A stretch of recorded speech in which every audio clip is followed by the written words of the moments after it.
Welcome to the Writing Room podcast. My guest today is Galina Singer. We have known each other for a few months as we were in the same business coaching group, but we actually don't know each other that well, do we? So I know you live in France. That's one, but I don't even know where. So looking forward to hearing more about that. Galina, which is it's a strange coincidence in itself, isn't it? That you live in France and I'm in the UK. And you have written many articles for blogs, as far as I know, but I want to know more about that as well. And that you work with women around their relationships. And you're an unconventional relationship coach, as you put it on Instagram, which I love. And that's about it. That's how much I know about you. So please do tell us more. And welcome again to the podcast, Galina. Thank you so much, Isabel. It's funny because what you read on my Instagram has gone through quite a few variations and changes as it happens. For the last several years, I keep on refining who I am because it keeps on changing.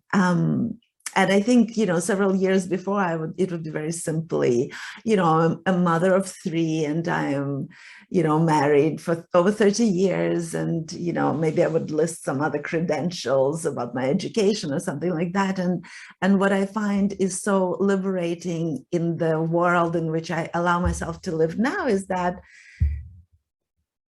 I'm so much more than these labels and titles that society sort of asks us or invites us and sometimes sort of forces us to claim.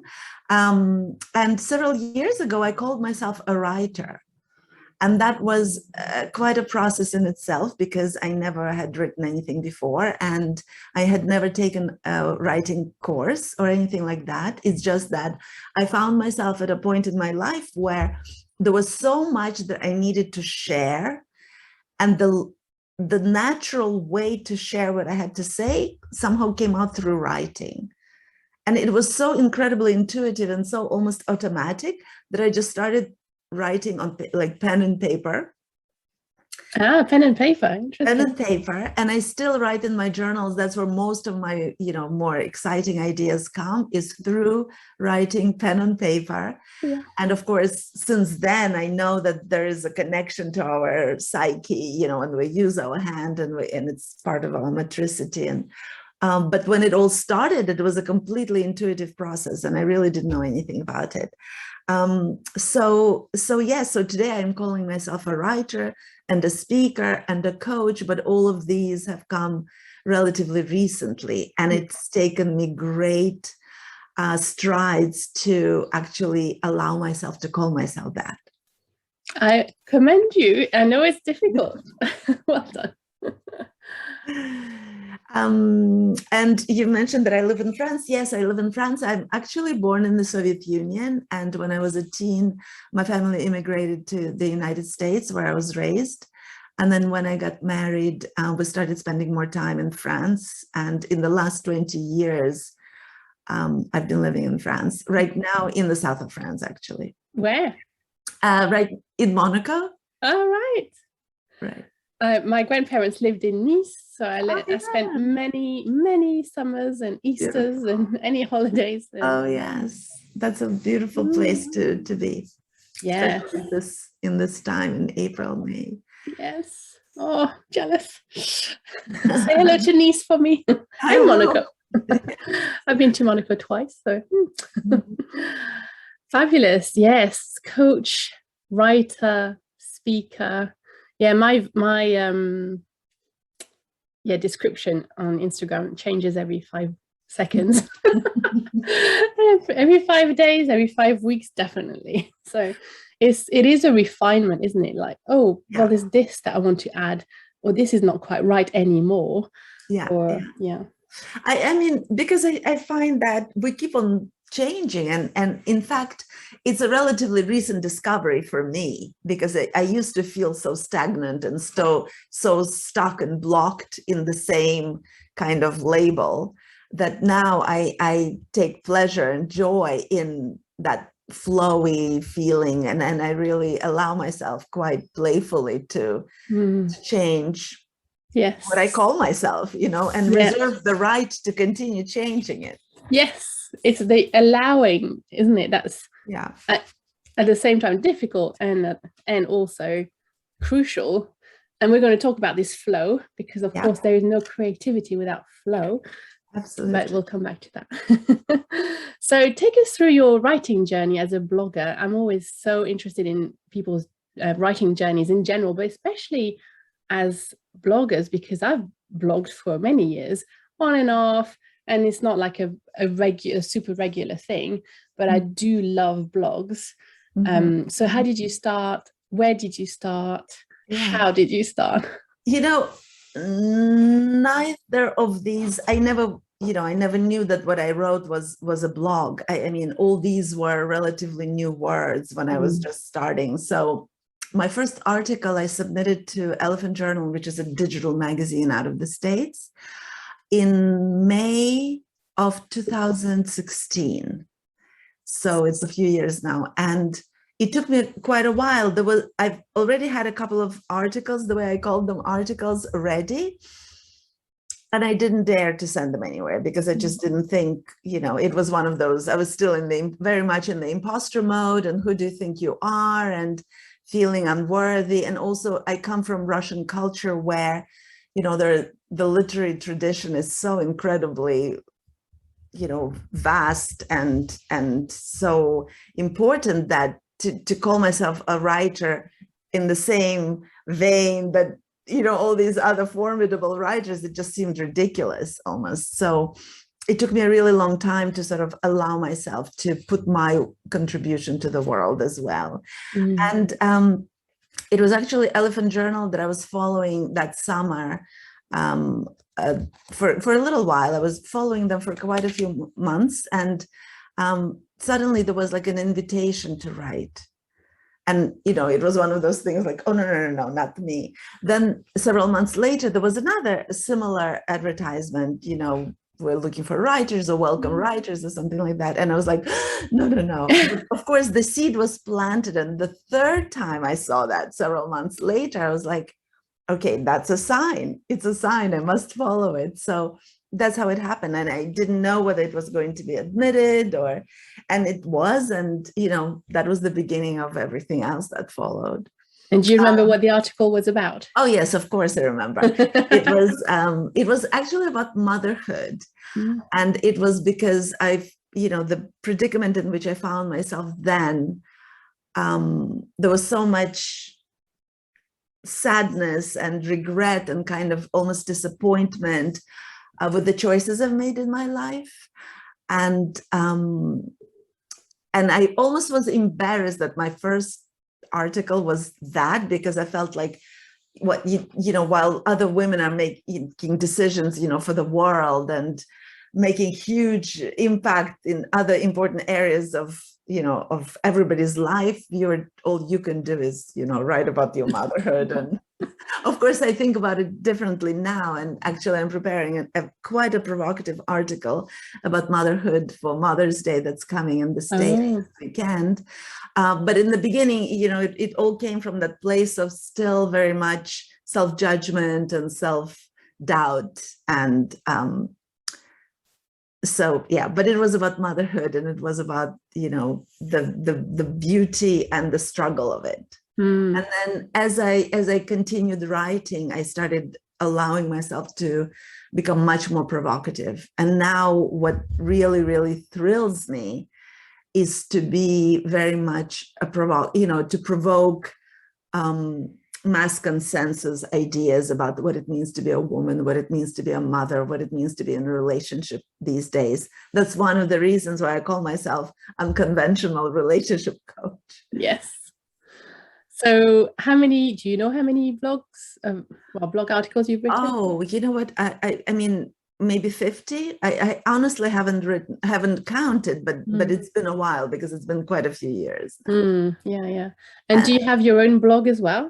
Well, I write daily on Instagram. That's sort of my chosen way. I don't write blog, for example, on my website like many writers do. Everything that comes to me, I write on Instagram. And it's, you know, I pretty much post something daily.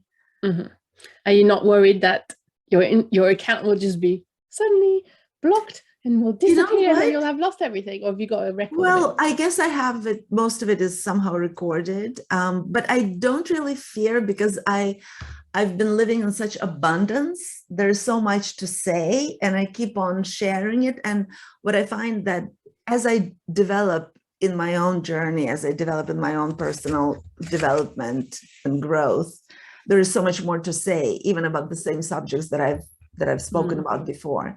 So I'm not really concerned. No, I'm not worried that I always have something to say. I lose my precious, I mean, these are precious words, right? Because they're like, they flow from my soul, but I'm not really worried, because I feel like there's just going to be new stuff to say. I keep a record of everything in a Word document. Like each blog article is in a Word document. And even, no, maybe not my Instagram posts. I'm not on Instagram that much at the moment. So, but when I was, the important ones I would copy and paste and keep a record of. But you're right, it just disappears, and then no one cares, and then you forget, and then it's not you anymore anyway. And so what's the point? Well, you know, my most precious books are my journals. That is my most, that is a very precious material, you know?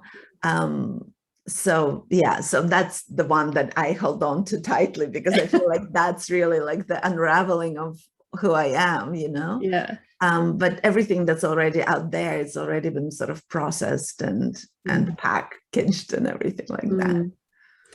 Ooh, excellent, exciting. Can you take us through your creative process? Then you start in your journal and you have an idea maybe, and then you keep it somewhere safe, and then you write the article later, or do you just write it then? Yeah, what's interesting, the way I remember when it all was just starting, it was so much more pronounced, because now I write daily. So I feel like I'm clearing it out daily. Whereas before I became so present on Instagram, I remember it was almost like a gestational period. There was like an idea would be born. And then it would take me a little while of just like gestating, you know, in my mind, in my body. It almost felt like sometimes I would wake up in the morning and it'd be like, oh, that's where I need to take it, you know, and then it's a process of real birth giving, I feel, for me, definitely. Now it's a little bit less obvious, because I clear everything out of me daily, either through my journal or through my Instagram posts. But every once in a while, there is something that needs to be said in a more extent, because Instagram posts, there's still sort of bursts of a relatively short form of what I want to say. So an article has like a beginning and a middle and an end, and it has a message. So every once in a while, there's something that I want to say. So then it becomes a little bit different. And that's, you know, basically it's always, like, for example, I knew that it's my tradition. I always write an article right around Mother's Day. And I love to disrupt the typical pink lace and, you know, flowers and balloons type images that we're bombarded with. So I knew that I wanted to write an article. So I've just been sort of welcoming an idea that would be a little bit more disruptive. And just it all clicked for me. There were bits and pieces already, and it just all clicked for me last night. So now I have an article and I just need to edit it and submit it by Wednesday. Is it still the Elephant Journal, or is it other? Yes, the Elephant Journal. You know, there was a moment when I was considering maybe going to other publications, but there is something that has developed in my relationship with Elephant Journal that I just feel like works so well. It's mutually beneficial. They take good care of me as a writer. I love the editors with whom I work, and they appreciate my work and make it easy for me, you know, to sort of put my work out there. And I just, you know, I'm very grateful, and I enjoy this process, at least at this stage. That's enough for me.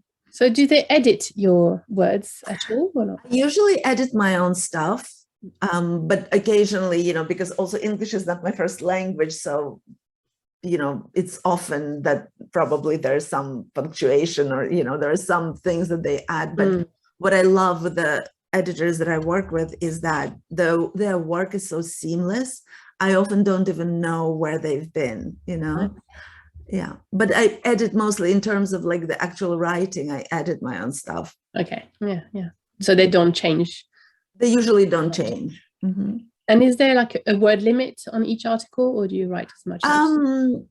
I think ideally people, they suggest anywhere between around 1,000 and maybe 1,200 words. Some of my articles were longer. I usually start with many more words, and then it's just the refining and the editing. But, because it's a digital magazine, it's one of those publications where most people read it on mobile. Yeah. And, when they're waiting for something, or maybe when they're commuting, or when they have 5 minutes at home, So we're mindful of that my reader is somebody who's on the run, or a busy mom, or somebody who, really doesn't have, it's not like reading a book. So, the way we structure the text, that it's not big blocks, we need to be mindful that it could be easily readable, and especially once again on the mobile. Sure.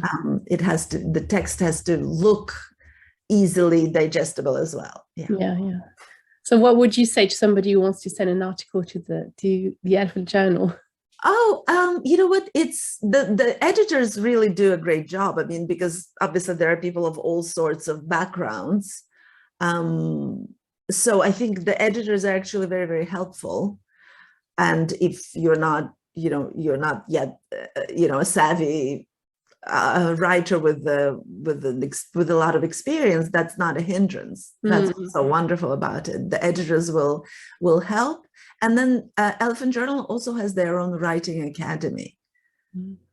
So that's that's something that is useful as well, because they actually teach how to write for like social media and for digital magazine. And so I've read a few articles by them in the journal, or in the magazine. I don't know. The journal or the magazine? Yes, Elephant Journal. So I guess yes. But not for a long time actually. So I can't even remember do they have themes per magazine, or do they? Well, they do. I mean, it's all about mindful living, right? So whatever that means, mindful relationships, love, and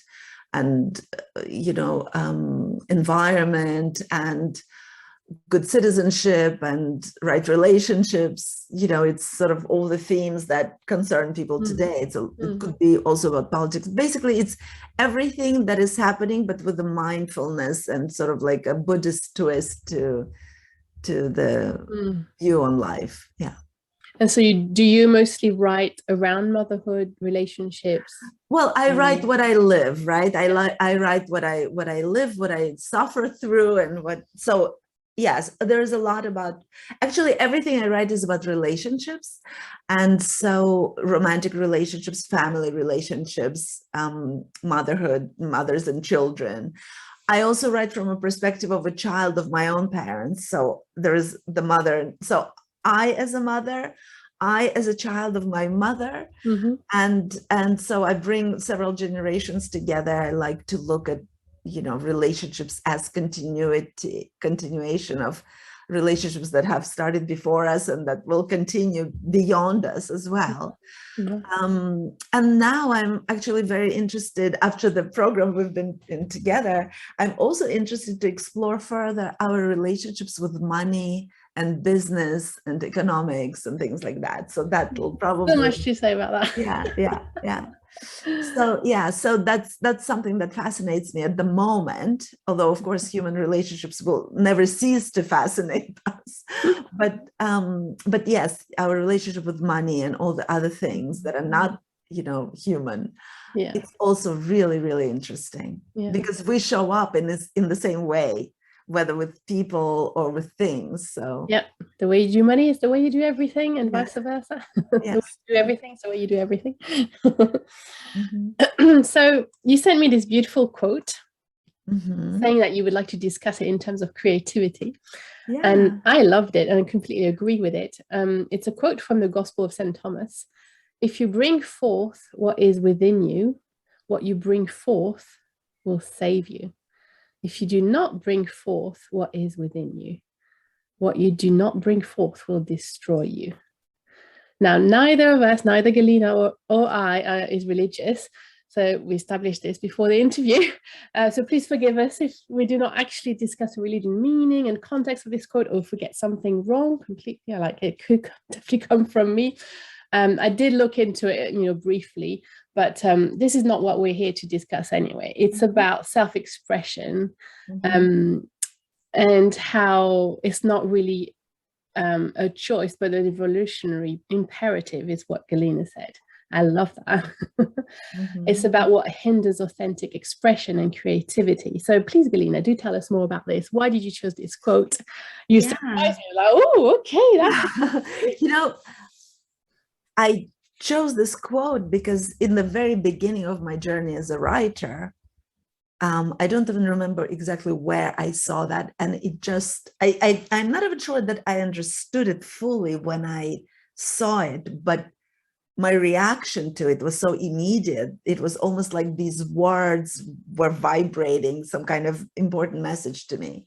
And it has really made a huge impact on me. And I've been thinking about it for a while. And I just feel that it describes very much what happened to me just on that cusp of becoming a writer, because all of my life, based on my cultural upbringing and having been raised in the Soviet Union, a totalitarian regime where everything was propaganda, there were some things that we were allowed to talk about, other things that we weren't allowed to talk about it. So basically I was raised being censored from a very young age by outside forces, then by my own inbuilt mechanisms. So when I got to the age of in my mid-40s, and I started realizing that I just feel like I was shriveled up as a human being, as a person, I was completely disconnected with my life force, it felt like. When I saw that phrase, it really, really impacted me. So yeah, if you bring forth what is within you, and what is within me at that time was something that I was hiding, because it was scary and it was dangerous to be who I was. And I was taught to hide who I was, both by, forces at large and in my own home as well. I had a very strict father, particularly both of my parents were raised in the environment, that they were a product of. So I just felt like whatever it was that was me, truly me, was sealed.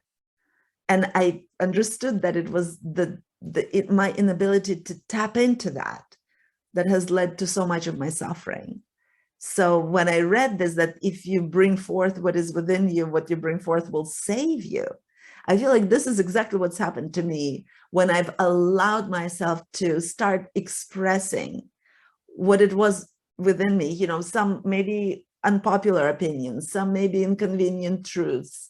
It saved me, because it has returned me to that life force and the reason for being here. I feel, it has connected me to my passion. It has awoken me in so many different ways. And if you do not bring forth what is within you, what you do not bring forth will destroy you. And I feel like that's where I was going, because if I never allowed myself to sort of, throw that door open and start expressing, I would have just destroyed myself, because that inner voice needs to be allowed to be heard and to be, it's not even so much being heard, although that's an important part of the process, but we need to express ourselves. Whether somebody hears it or not is, in my opinion, secondary. It is important, of course. It brings me great joy when people reach out to me and tell me that what I've written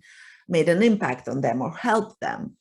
But ultimately, it's about my own state of well-being, to express what's flowing through me, and what, the insights that I get access to. Just having the freedom to do it, full stop.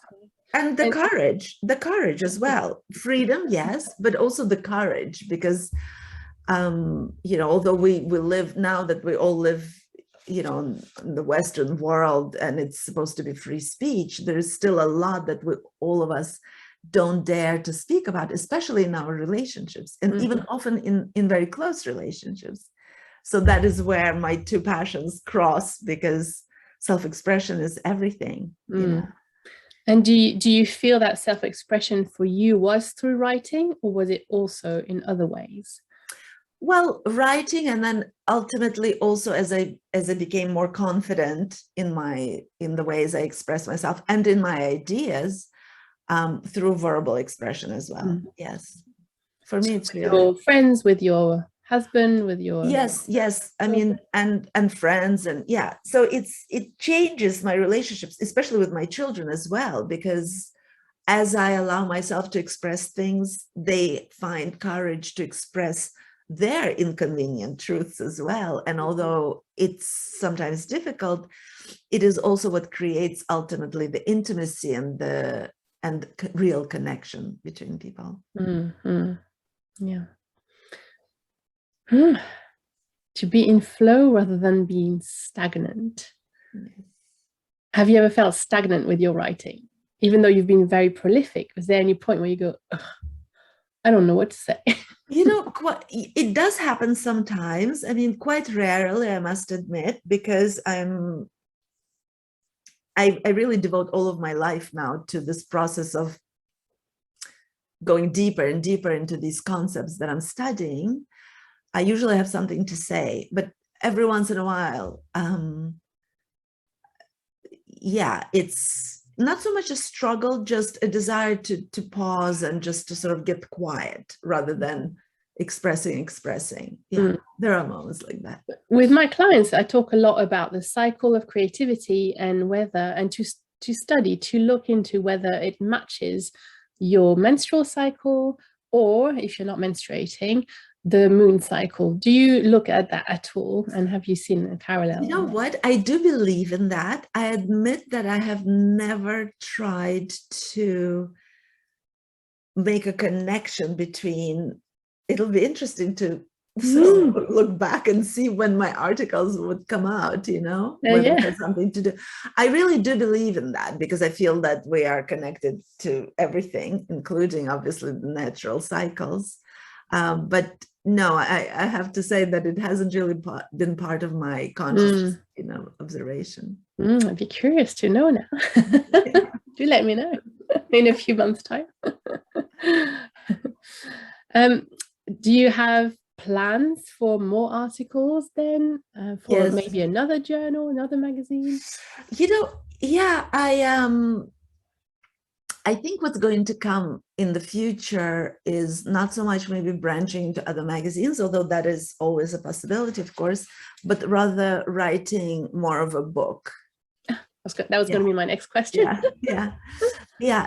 You know, and people have been asking me, as they sometimes do, you know, somebody reads something that they like, they often ask whether a book is coming, and until now, I didn't feel ready. But this year, it's the first time when I'm actually considering.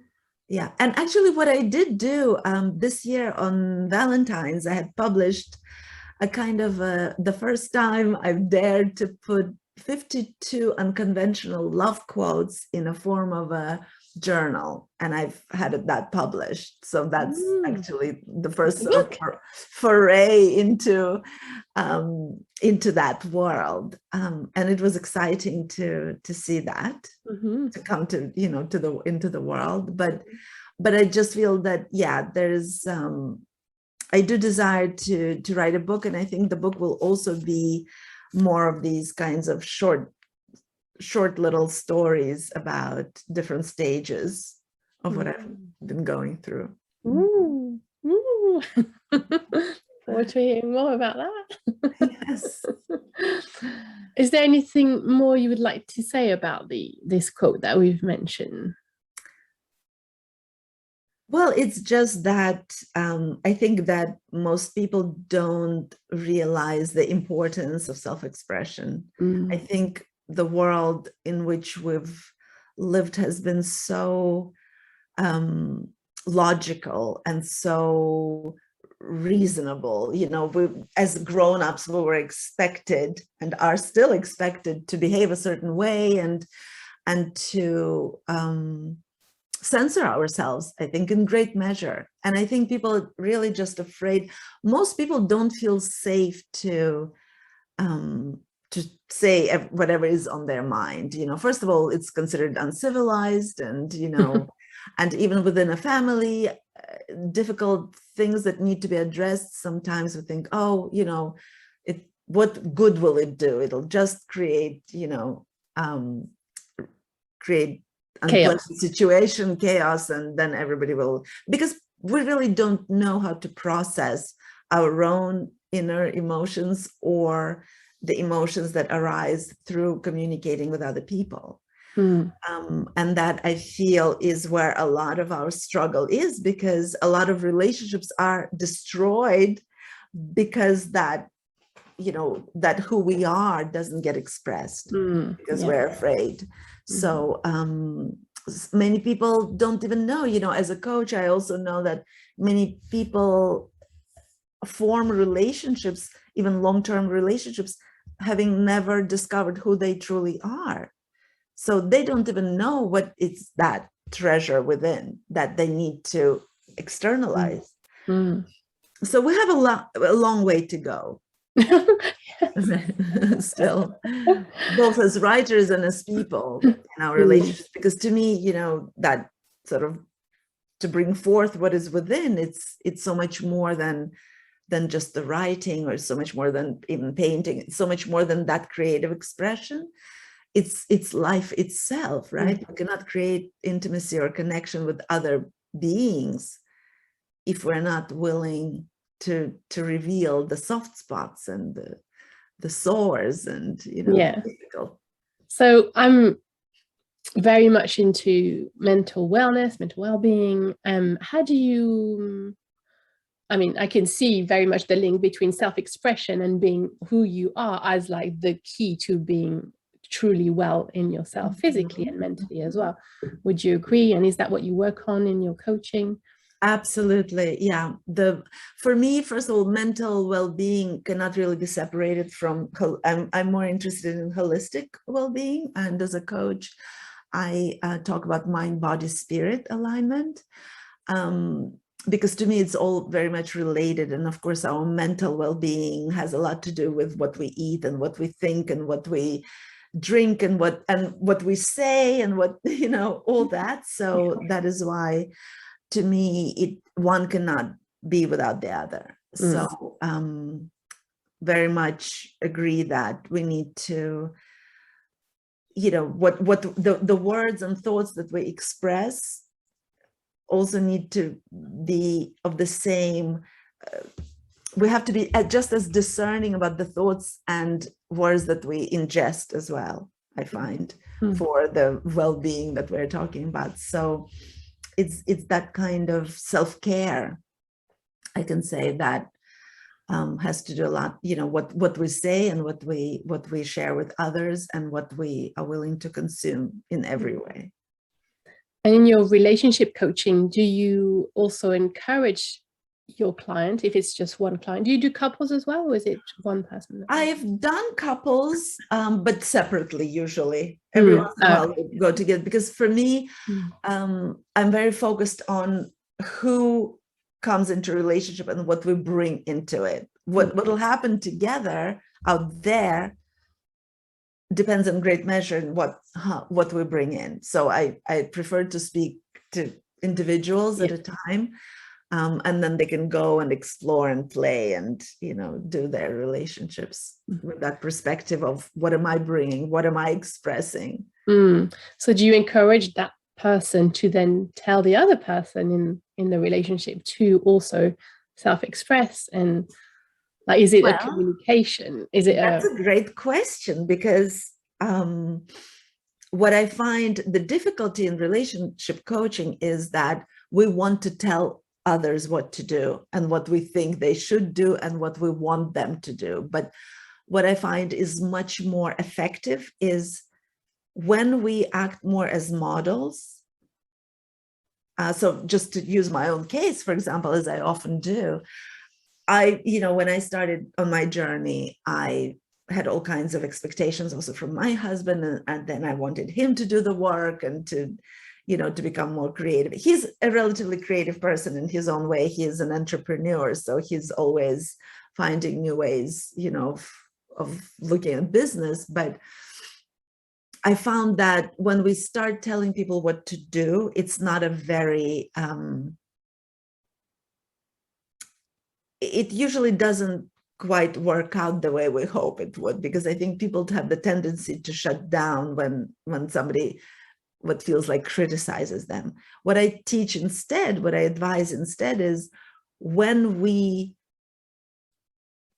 come from the place of self-forgiveness and self-understanding and self-compassion, we can then be more compassionate, forgiving, and understanding of other people as well.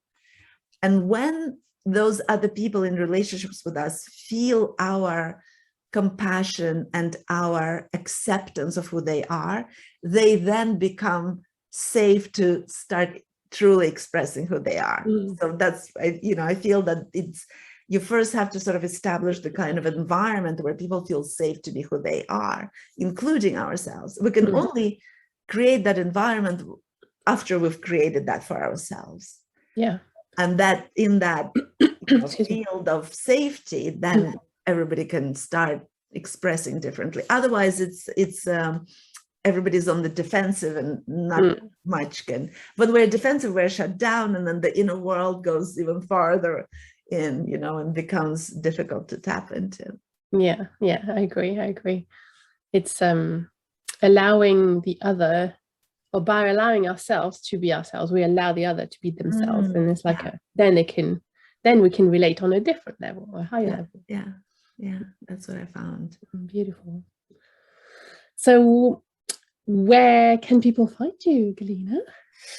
Well, people can find me on Instagram and Facebook and YouTube and Elephant Journal, where I have a column. For now.